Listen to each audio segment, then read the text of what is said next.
Assalamualaikum warahmatullahi wabarakatuh. Perkenalkan, kami dari kelompok 6 yang terdiri dari Anissa Lina Fatila, Ataratul Anissa, dan Siska Melina. Pada video ini kami akan menjelaskan tas analisis PPI dan RPP apa yang kami gunakan, serta kami akan melampirkan hasil observasi yang telah dilakukan. Untuk penjelasan tas analisa PPI dan RPP akan dijelaskan oleh Anissa Lina Fatila, dan untuk observasi akan dilakukan oleh Siska Melina. Berikut cuplikan praktek observasi dengan anak oleh Siska Melina. Kemudian kakak akan menjelaskan tentang bahayanya listrik, karena itu kita harus menghindarinya. Ada 3 bahaya yang diakibatkan oleh listrik, yaitu kesentrum,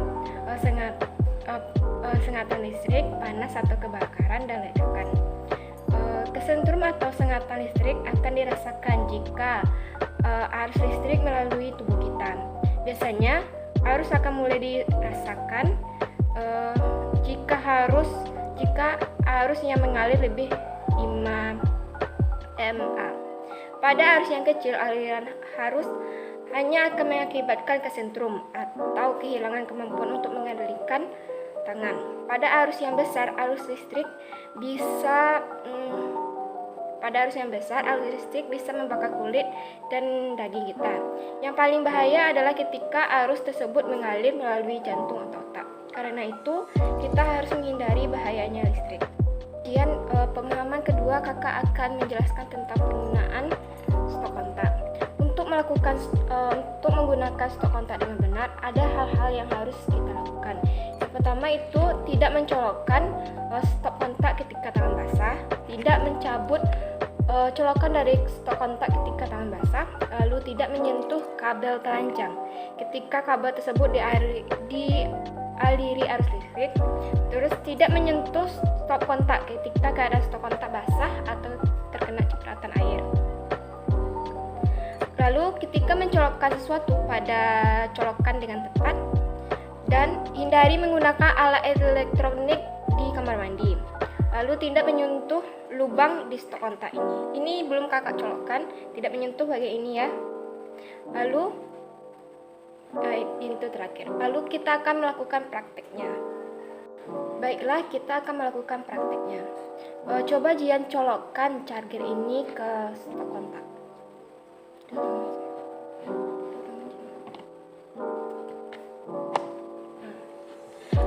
Lalu coba Jian buka stok kontak ini.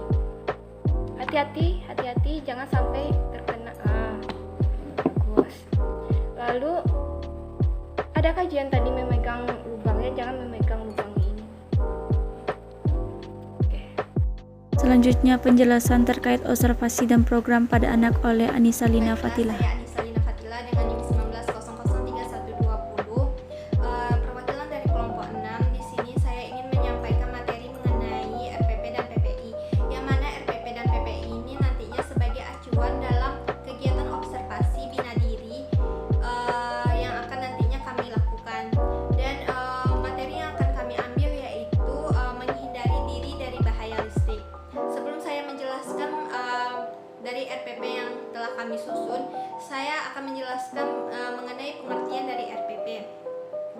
Pengertian dari RPP, rencana pelaksanaan pembelajaran, atau yang disingkat dengan RPP adalah rencana yang menggambarkan prosedur dan pengorganisasian pembelajaran untuk mencapai satu kompetensi dasar yang ditetapkan dalam standar isi dan dijabarkan oleh silabus. Dalam sebuah RPP, upaya pencapaian sasaran pembelajaran dan keteguhan dalam melaksanakan prinsip pembelajaran tidak terlepas dari perannya guru di saat di dalam kelas. Dengan demikian, ketetapan guru dalam menentukan setiap komponen pembelajaran menjadi faktor penentu keberhasilan proses pembelajaran. Nah, itulah pengertian dari RPP. Di sini saya akan melanjutkan menjelaskan mengenai RPP yang telah kami rancang.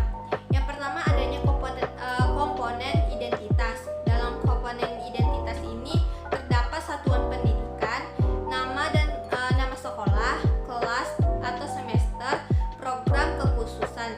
Nah, untuk program kekhususan ini yaitu bina diri dengan materi menghindari diri dari bahayanya listrik. Lalu pembelajaran ke alokasi waktu. Alokasi waktu ini kami mengambil 2 jam pembelajaran atau 2 kali 30 menit. Nah, komponen selanjutnya itu adanya standar kompetensi. Untuk standar kompetensi ini yaitu kemampuan menghindari diri dari bahayanya listrik dan menggunakan stop kontak dengan baik dan benar dalam kehidupan sehari-hari. Dilanjutkan kompetensi dasar, mempelajari mempraktikkan menghindari diri dari bahaya listrik dan menggunakan stop kontak dalam kehidupan sehari-hari dengan menggunakan salah satu media alat berupa stop kontak. Nah, untuk selanjutnya indikator pencapaian pembelajaran. Dalam indikator pencapaian pembelajaran ini yaitu menjelaskan konsep bahayanya listrik, yang kedua menjelaskan bagaimana menggunakan stop kontak dengan baik dan benar. Lalu tujuan pembelajaran ini kami mengharapkan anak dapat mengetahui konsep dari bahayanya listrik, yang kedua anak memahami cara menggunakan stop kontak dengan baik dan benar. Materi yang akan kami gunakan yaitu yang pertama pengenalan stop kontak, yang kedua fungsi dari stop kontak, yang ketiga penggunaan stop kontak dengan benar, yang keempat bahayanya listrik, yang kelima cara menghindari apabila terjadinya konslet dan pada stop kontak. Komponen selanjutnya yaitu pendekatan model metode pembelajaran. Untuk pendekatan yang kami gunakan yaitu individual, yang kedua model pembelajaran yaitu pembelajaran langsung, yang ketiga metode pembelajaran yaitu kami gunakan metode ceramah, bertanya, dan bermain. Media, alat, dan sumber belajar yang kami gunakan yaitu stop kontak dan buku siswa atau jurnal. Komponen selanjutnya yaitu langkah-langkah kegiatan pembelajaran.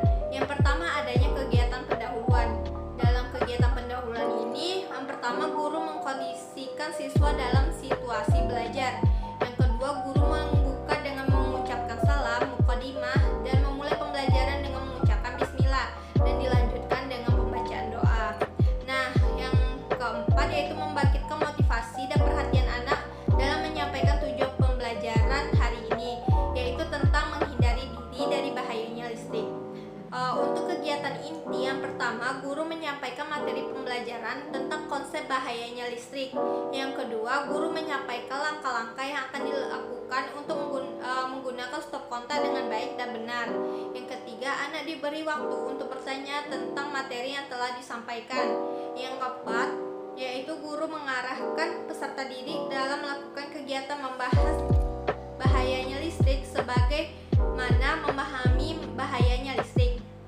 Yang kelima, guru mengarahkan peserta didik dalam melakukan kegiatan praktik menggunakan stop kontak dengan baik dan benar, yang mana adanya langkah-langkahnya yaitu pertama menghindari kabel yang mengantarkan listrik, yang kedua tidak mencolokkan ke stop kontak ketika tangan basah, yang ketiga tidak mencabut colokan dari stop kontak ketika tangan terlalu basah, dan keempat tidak menyentuh kabel yang telanjang, yang kelima tidak menyentuh lubang yang adanya stop kontak, yang keenam tidak menyentuh stop kontak ketika keadaan stop kontak basah terkena cipratan air, yang ketujuh ketika mencolokkan sesuatu pegang kepala colokan dengan tepat, yang terakhir yaitu hindari menggunakan alat elektronik di kamar mandi.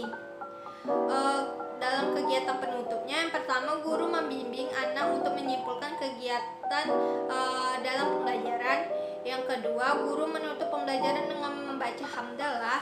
Yang ketiga, guru mengakhiri dengan salam. Untuk penilaiannya, di sini ada 3 penilaian. Pertama, sikap, pengetahuan, dan keterampilan. Untuk sikap, yaitu kami mengambil dari observasi selama kegiatan berlangsung. Yang untuk pengetahuannya, kami mengambil dari kegiatan menjawab pertanyaan lisan tentang bahayanya listrik dan penggunaan stop kontak dengan baik dan benar. Untuk keterampilannya itu lembar praktik analisis tugas. Jelaskan mengenai PPI. Sebelum saya menjelaskan PPI yang telah kami rancang, sama halnya dengan RPP tadi, di sini saya sedikit menjelaskan pengertian dari program pembelajaran individual atau yang disingkat dengan PPI. PPI ini merupakan rencana pengajaran yang dirancang untuk satu orang peserta didik yang berkebutuhan khusus.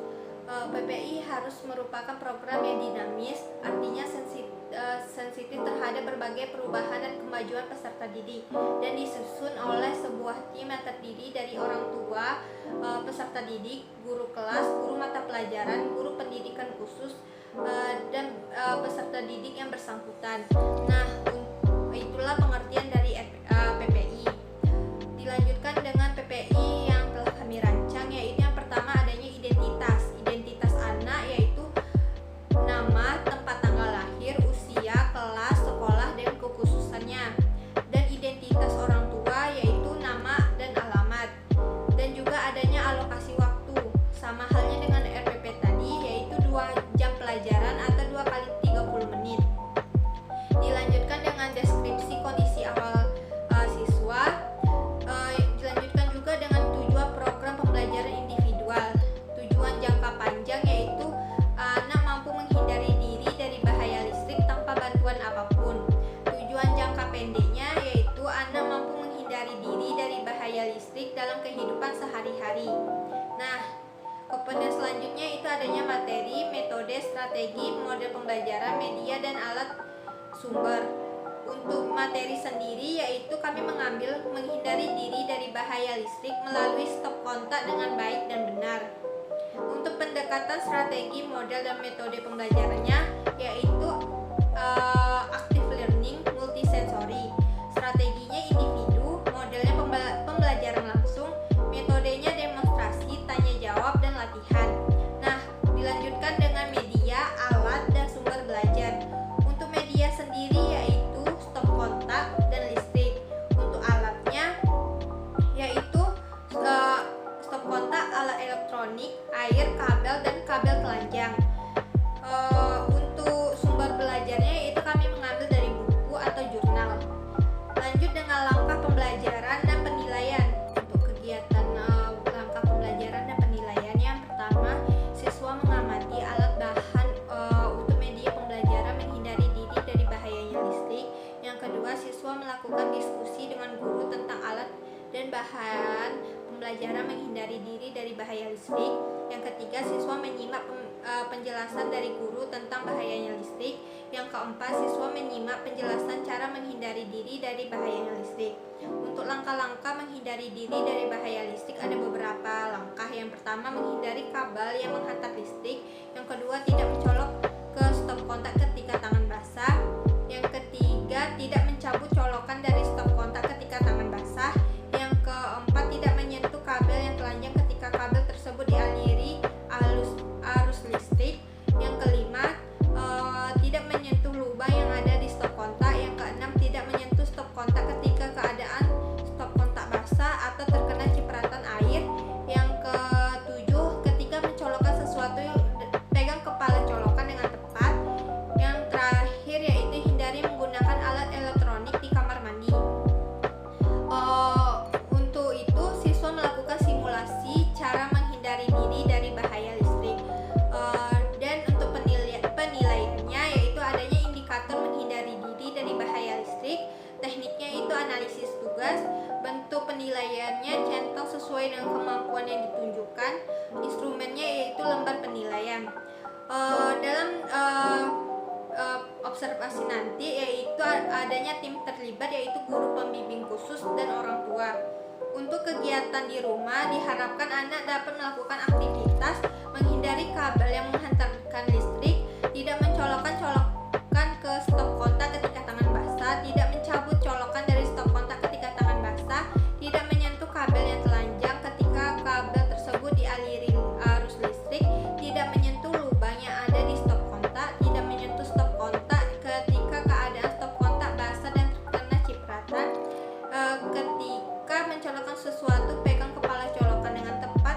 Dan yang terakhir, hindari menggunakan alat elektronik di kamar mandi. Nah, setelah kami melakukan observasi, maka dapat hasilnya, yaitu berupa dari hasil observasi yang dilakukan, Anda dapat memahami dan melakukan apa yang telah diminta. Namun, anak tersebut melakukannya dengan adanya bantuan. Itulah hasil dari observasi kami, dan saya kembalikan kepada moderator. Sekian video dari kelompok 6. Bila ada salah dan kurangnya, kami mohon kritik dan sarannya. Kami akhiri dengan Assalamualaikum warahmatullahi wabarakatuh. Terima kasih.